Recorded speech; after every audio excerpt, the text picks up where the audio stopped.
सभी करनाल वासियों को मेरा नमस्कार और नव वर्ष पर हार्दिक शुभकामनाएं। साथियों, आप सब लोगों को मालूम है कि कोरोना की जो महामारी है वो दोबारा से फैलना शुरू हो गई है और विशेष रूप से जो ओमिक्रॉन वेरिएंट आया है वो एक चिंता का विषय बना हुआ है। हमारे करनाल जिले में भी अभी 37 केसेस एक्टिव हैं और कल भी 6 कोरोना के केसेस नए आए हैं। इस सिलसिले में हरियाणा सरकार ने इसकी महत्ता को देखते हुए रिवाइज्ड गाइडलाइंस जारी की हैं। जो गाइडलाइंस करनाल पे लागू होंगी उसके बारे में मैं आपको एक बार ब्रीफली बताना चाहूँगा।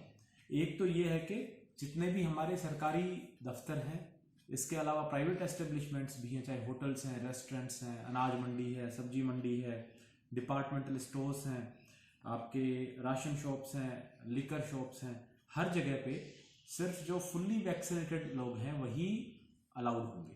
यानी हर एक सरकारी दफ्तर के बाहर अब ये चेक किया जाएगा कि जो भी कोई आ रहा है, चाहे वो कर्मचारी हो, अधिकारी हो या पब्लिक हो, उन्होंने अपनी दोनों डोज वैक्सीन की ली है या नहीं ली है। इसलिए मैं सबसे आग्रह करूंगा कि अपनी जो वैक्सीनेशन सर्टिफिकेट है वो या तो फ़ोन में उसकी सॉफ्ट कॉपी लेके चलें या उसका प्रिंट आउट लेके चलें, या फिर जो आपको कोविन पोर्टल से मैसेज आया होगा वैक्सीनेशन का वो दिखा दें, या आरोग्य सेतु ऐप पे अपना वैक्सीनेशन स्टेटस दिखा दें। जिन लोगों ने सिर्फ अभी पहली डोज लगवाई है और सेकंड डोज ड्यू नहीं हुई है वो भी इसमें ऑफिसेज में जाने के लिए अलाउड होंगे। इसके साथ ही साथ जो 15 साल से 18 साल के लोग हैं उनकी वैक्सीनेशन भी कल से शुरू हो जाएगी। हमारे करनाल जिले में लगभग 90,000 ऐसे बच्चे हैं जो इस कैटेगरी में आते हैं और हम कल से उनकी वैक्सीनेशन भी शुरू कर देंगे अलग अलग जगहों पे। साथियों, एक इसमें महत्वपूर्ण बात यह है कि 100 से ज़्यादा लोगों की गैदरिंग जो है अब जिले में अलाउड नहीं होगी और इसके लिए स्पेशली अगर 100 से ज़्यादा गैदरिंग किसी वजह से किसी को करनी है तो डीसी ऑफिस से उसकी परमिशन लेनी होगी। साथ ही जो सिनेमा हॉल्स हैं, रेस्टोरेंट हैं, होटल्स हैं, बार्स हैं, ये सब 50% कैपेसिटी पे ही चलेंगे। यानी अगर किसी होटल में या किसी रेस्टोरेंट में लोगों के बैठने की कैपेसिटी 80 लोगों की है तो सिर्फ 40 लोग ही एक समय पे बैठ सकते हैं। स्कूल्स हैं, कॉलेजेस हैं, लाइब्रेरीज हैं, ITIs हैं, आईलेट सेंटर्स हैं, हमारी आंगनवाड़ी सेंटर्स हैं, ये सब जो है 12 तारीख तक बंद रहेगी। तो ये गाइडलाइंस 12 तारीख तक है, अभी 12 जनवरी 2022 तक। तो उस सिलसिले में जो एजुकेशन इंस्टीट्यूशंस हैं वो सारे बंद रहेंगे। जो अंतिम संस्कार है वहाँ पे लोगों की जो क्षमता है जितने इकट्ठे हो सकते हैं वो सिर्फ 50 है, 50 लोग ही इकट्ठे हो सकते हैं। शादियों में, मैरिजेस में 100 लोगों से ज़्यादा इकट्ठे होने पे पाबंदी है, सिर्फ 100 लोग ही एकत्रित हो सकते हैं। नाइट कर्फ्यू रात को 11 बजे से सुबह 5 बजे तक रहेगा।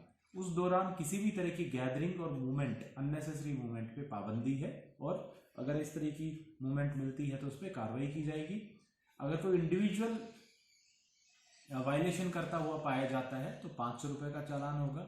अगर कोई संस्था वायलेशन करती है तो 5,000 का चालान होगा और अगर रिपीटेड वायलेशंस होते हैं तो उसमें डिजास्टर मैनेजमेंट एक्ट के तहत भी और IPC के तहत भी FIR दर्ज की जाएगी।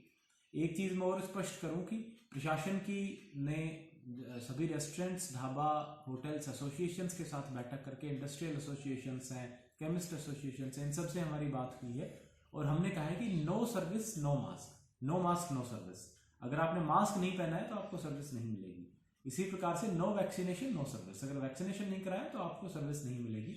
इस पॉलिसी पे हमने सबको चलने को कहा है। तो इसलिए मैं सब लोगों से आग्रह करूंगा कि मास्क जरूर पहने और साथ में अपना वैक्सीनेशन जो है दोनों डोजेस जरूर ले लें। एक चीज़ मैं और स्पष्ट करूं कि जो धार्मिक संस्थान है, रिलीजियस इंस्टीट्यूशन है, वहाँ भी 50 से ज़्यादा लोगों की गैदरिंग नहीं अलाउड होगी। अभी रिसेंटली देखने को आ रहा है कि भंडारे के नाम पे, जागरण के नाम पे और कोई जो है रिलीजियस धार्मिक गैदरिंग्स के नाम पे बड़ी संख्या में लोग इकट्ठे हो रहे हैं। तो इस मामले में सरकार और प्रशासन सख्ती करेंगे।